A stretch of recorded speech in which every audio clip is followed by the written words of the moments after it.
నిర్దిష్టంగా తెలంగాణ అభివృద్ధి విషయంలో కూడా కానీ ఇచ్చినటువంటి వాగ్దానాల అప్పందికలో కానీ పూర్తిగా చెందినట్టుగా అసమర్థుడు రేవంత్ రెడ్డి. ఆయన నోటి నుండి ఇంతకంటే గొప్ప మాటలు వస్తాయని చెప్పని నేను అనుకోవట్లేదు. సిగ్గు ఎక్కువ ఉండాలి రేవంత్ రెడ్డి గారికి మాట్లాడేటప్పుడు. ఆయన నోరా మోరా ఫిరాయిల్ పెట్టుకొని కడుక్కో. నేనేమంటాను అంటే శ్రావణ నీది అసలు మోరి, నీది నోరే కాదు అంటున్నా, నీది పెద్ద మోరి, ఒక బురదకుంట నీది. పడతారా రేవంత్ రెడ్డితో పోటీ? ఉన్నదా నీకు ధైర్యం? రాగలరా ఫామ్ హౌస్ విడిచిపెట్టి? రాగలరా మీ ఆశలు విడిచిపెట్టి? రాగలరా మీ కుటుంబాన్ని విడిచిపెట్టి? మీరు దోసుకుంటూనే ఉండాలి, మింగేది మింగుతూనే ఉండాలి, అన్ని ఉన్నదని చెప్తుండాలి. నోరా మోరానా? ఇలా కొరడా దెబ్బలు కొట్టాలి, నా రాష్ట్ర ప్రజలకు అన్యాయం జరిగినప్పుడు కొరడా దెబ్బలు కొట్టాలి అన్నాడు. అదేం బూత్ కాదు, అది విమర్శ, అది ఘాటైన విమర్శ. నువ్వు కూడా చెయ్యి రేవంత్ రెడ్డి గారు తప్పు చేస్తే. 18 నెలల పాలనకి మీరు తట్టుకోలేకపోతా ఉన్నారు. రేపు 5 సంవత్సరాల పాలకు మీరు అంతమే, మీ పాలన మీరు అంతమే ఈ రాష్ట్రంలో గుర్తుపెట్టుకోవాలి. మీరు అనుకుంటా ఉన్నారు నోరు ఎక్కువ చేసి బజార్కి ఎక్కితే రోడ్ల మీదకి వచ్చి టీవీ షోల్లో కొడితే దాడులు చేస్తే మీరు అనుకుంటారు, అవతల వాళ్ళు దాడులు చేస్తే మీకు దొరకరు. మీకు ఇష్టం వచ్చినట్టు బరితెగింపు అయిపోయింది మీరు మీ వ్యవహారం. ఈ రాష్ట్రంలో ప్రజలు ఎన్నుకున్న ముఖ్యమంత్రిని నోరు పినాయిలు పెట్టుకొని కడుక్కోవటం. ఏం బూతు మాట మాట్లాడిండా? లకారం వాడిండా? మకారం వాడిండా? మీ అంతలో మీరే ఎవరికి పడితే వాడు. ఒక్కనికన్నా అదుపు లేదు, ఒక్కనికన్నా అదుపు లేదు. ఒక నాయకుడు ప్రజలను కంట్రోల్ చేసేవాడు బీఆర్ఎస్లో. ప్రతి ఒక్కరు సైకోయిజమే. లేచిపోతారు, గల్లలు పడతారు, కొట్లాడతారు. భయం లేదా? బాధ్యత లేదా? రాజ్యాంగాన్ని కాపాడుకోలేరా? క్రమశిక్షణ పాటించలేరా? అయితే నువ్వు అట్లా మాట్లాడినంత నువ్వు గొప్పవాడు అయిపోతావు అనుకుంటున్నావా? కూర్చున్నాడు ఏది పడితే అది మాట్లాడితే ఏది పడితే అది ఎట్లా మాట్లాడతారా? చప్పట్లు కొడితే కొడుతుండొచ్చు కానీ సంఖ్యలు ఏం చేస్తా ఉన్నాయి. ఆయన చుట్టూ ఉన్నటువంటి ఐఏఎస్ ఆఫీసర్లు కావచ్చు, ఆయన చుట్టూ ఉన్నటువంటి ఒక ఆర్థిక వ్యవసాయ రంగ నిపుణులు కావచ్చు, వాళ్ళైతే డేటా చెప్తారు కదా. ఉండకండి కేసీఆర్ గారు వ్యవసాయానికి ఏం చేయలేదు, టీచర్కి సంఘటన గారికి ఏం చేయలేదు అని అంటే అంతకంటే మూర్ఖత్వం దుర్మార్గం అయిపోవట్లేదు. తెలుసడానికి చెప్పచ్చు, తెలవడానికి చెప్పచ్చు. తెలిసి తెలవడానికి నటిస్తున్నటువంటి ఒక మూర్ఖుడు రేవంత్ రెడ్డికి ఏమీ చెప్పలేదు. నేను ఒక లెక్క చెప్తాను. 2014లో 1,31,00,000 ఎకరాల సాగు విస్తీర్ణం ఉన్నటువంటి ఒక భూమి, వ్యవసాయ భూమి కేసీఆర్ గారు గద్దె దిగే నాటికి 2,68,00,000 ఎకరాలకు ఎట్లా పెరిగింది? రేవంత్ రెడ్డి సన్నాసి సమాధానం చెప్తా. నేను చెప్తా సన్నాసి, నీకు చెప్తా. నువ్వు పెద్ద బట్టేవాజి, దగులుబాజి సన్నాసి. నేను చెప్తా విను. నువ్వు అనుకుంటున్నావు ఇన్ని లక్షలు పెరిగింది, అన్ని లక్షలు పెరిగింది. నేను చెప్తా ఉన్నా, కేసీఆర్ 10 ఏళ్ళ పాలనలో హైదరాబాద్లో బైకులు ఎట్లా కొట్టుకుపోయినాయి సన్నాసి? ఎట్లా కార్లు కొట్టుకుపోయినాయి సన్నాసి? ఎట్లా ఇల్లు మిగిలిపోయినాయి సన్నాసి? ఎట్లా హైదరాబాద్ మునిగిపోయింది సన్నాసి? పెద్ద ఎత్తున వర్షాలు పడ్డాయి. రాష్ట్ర వ్యాప్తంగా పెద్ద ఎత్తున, దేశవ్యాప్తంగా పెద్ద ఎత్తున వర్షాలు కుంభవృష్టి కురిసి అనేక సంవత్సరాలుగా రాని వర్షాలు కురిస్తే ఆ వర్షాలతోని వాగులు వంకలు ఎక్కడికక్కడ పొంగి పొరలి భూగర్భ జలాలు పెరిగి ఇలా ఈ రాష్ట్రంలో పాడి పరిశ్రమ, ఈ రాష్ట్రంలో పంటలు పండినాయి.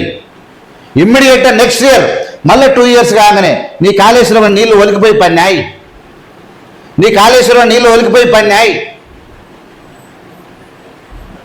నీ మిషన్ కాకతీయ కొంతవరకు ఓకే. కాకతీయ చెర్లలో కొంచెం పూడిక తీయచ్చు, కానీ చెరువులే కట్టేయలేగా మీరు చెరువులు తవ్వియలే కదా, మీరు తూములు కట్టేయలే కదా. ఆనాడున్న చెరువులు మీ లొటపీ చెట్లు వీకిరు, చెర్రాల్లో ఉన్న లొటపీ చెట్లు వీకిరు. ఇంత నల్లమాటి ఎరువు ఉంటే ఒండుమాటి బలమైన సారవంతమైన కొట్టుకపోయారు. ఇదే కదా మీరు చేసింది. ఎట్లొచ్చినాయి అంటే కుంభవృష్టి వర్షం కురిసింది, భూగర్భ జలాలు పెరిగినాయి, బోర్లో నీళ్లు పెరిగి ప్రతి రైతు ఇలా నీకు ఎక్కడుందా నువ్వు కట్టిన కాళేశ్వరము ఎక్కడుంది? మహారాష్ట్ర తానే ఉన్నది. ఇలా ఇది మహబూబ్ నగర్ ఎట్లా పండిందా? రంగారెడ్డి జిల్లాకి నీళ్ళు ఎక్కడివా? రంగారెడ్డి జిల్లాలో కూడా అత్యధికమైనటువంటి ఓట్లు అన్నాయి.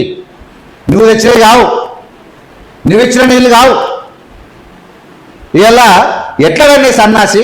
ఇలా ఆనాడు వన్నీ ఓట్లు వన్నీ ఎట్లా వన్నీ నువ్వు చెప్పు.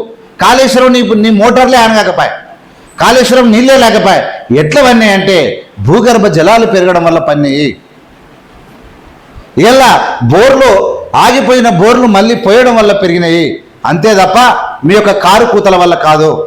నేనేమంటున్నా, మీరు కాళేశ్వరం ఖతం చేసి ఉంటే పాలమూరు ఎత్తిపోతల అంటే రంగారెడ్డి పాలమూరు ఎత్తిపోతల పథకం ప్రారంభమై అవి నీళ్లు వచ్చి ఉంటే, ఇలా కాళేశ్వరం స్టార్ట్ అయ్యి నీళ్ళు వచ్చి ఉంటే ఓకే, కేసీఆర్ పని చేసిరు కాబట్టి very good, thank you sir అంటుంటే అవి రెండు ఆన్నే వాడినాయి.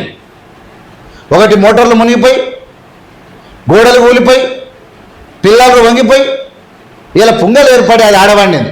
ఇలా ఎక్కడిదక్కడ సగం పనులు ఆన్నే ఉన్నాయి. పాలమూరు రంగారెడ్డి ఎత్తిపోత పథకం మీరు చేసింది రెండే కదా, ఇక మిగతాది కల్వకుర్తి కాంగ్రెస్ చేసిందే, ఎల్లంపల్లి అయినా ఇదే. మీరు ఏం చేసిర్రు చేసిన దాని తుది మెరుపులు మీరు దిద్దలేదు, దాని ఫలితాలు ప్రజలకు మీరు చూపించలేదు. ఇలా ఒడ్లు అన్నాయని మీరు జబ్బలు దరుచుకోవడం కాదు, వాస్తవం ఎందుకు తెలుసుకోండి. మీ ఇష్టం వచ్చినట్టు కూతలు కూస్తే మర్యాద ఉండదని చెప్తా ఉన్నాం. ఆనాడు వర్షం పడి ఏదో దేవుడు పుణ్యమా అని చెప్పి పుష్కలమైన కాలమైన సందర్భం లోపల హైదరాబాద్ మునిగిపోయి, కార్లు కొట్టుకుపోయి, ఇండ్లు మునిగిపోయి, ఇంటికి 10,000 ఇస్తామని చెప్పి ఈ సన్నాసులు ప్రకటించి ఇలా మీరు సగాన్ని సగం ఎగ్గొట్టినటువంటి పరిస్థితి. అలాంటి పరిస్థితుల్లో హైదరాబాద్లో వర్షాలు పడి అంతటి పడి ఆ మునిగిపోయినటువంటి ఒండు నీళ్ళలో తేలియాడినటువంటి పరిస్థితి. ఎందరో మంది కొట్టుకొని ఆర్తనాదాలు వినిపిస్తే ఎంతోమంది ముస్లిం పోరలు ఆ గుంతలలో దుంకి కొంతమందిని కాపాడినటువంటి పరిస్థితి. అంత పెద్ద ఎత్తున వరదలు వచ్చినాయి. ఆ వరదలు వచ్చినాయి ఎందుకు వచ్చినాయి అంటే వర్షాలు పడ్డాయి. ఆ వర్షాలు పడ్డ భూగర్భ జలాలు పెరిగినాయి, తదనుగుణంగా పంటలు పండినాయి. మేము కాదనట్లేదు, కానీ నీ కాళేశ్వరం నీళ్ళు ఏవైనా నేను అడుగుతా ఉన్నా. నీ పాలమూరు రంగారెడ్డి ఎత్తిపోతల పథకం నెట్టప్పాడు బ్యాక్ సైడ్ నుంచి తెస్తున్న నీళ్ళు ఎక్కడొచ్చినాయి, ఏడవన్నీ పంటలని అడుగుతా ఉన్నా. మీరు ఏదో ఎట్లవన్నీ ఆయన మాట్లాడతారు అంటే మీరేమన్నా పైకి మీరేమో ఆకాశం ఉండడమే కింద ఉన్నాం అనుకుర్రా?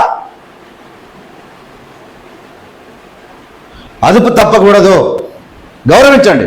మేము ఎవరినైనా ముఖ్యమంత్రి గారిని ఒక దోషం పినాయిలు పెట్టి కడుక్కో ఆరితోరని మాట్లాడతారు, ఎవడు పడితే ఆడు మాట్లాడతాడు, వాడు వీడని మాట్లాడతారు, నీచుడని మాట్లాడతారు ముఖ్యమంత్రిని.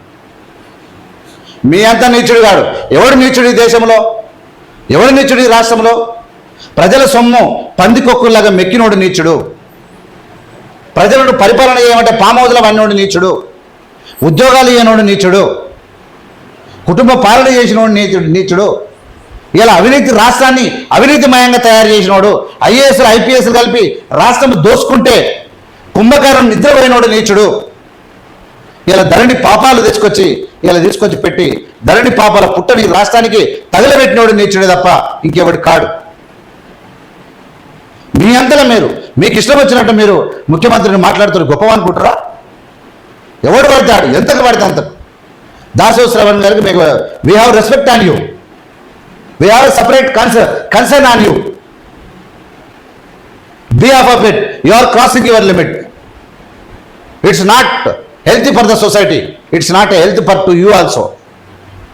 If you want to receive respect, if you want to get respect from us, just you have to follow respect. You have to use respected words, minimum respected words you can pronounce, otherwise same fruits you can receive.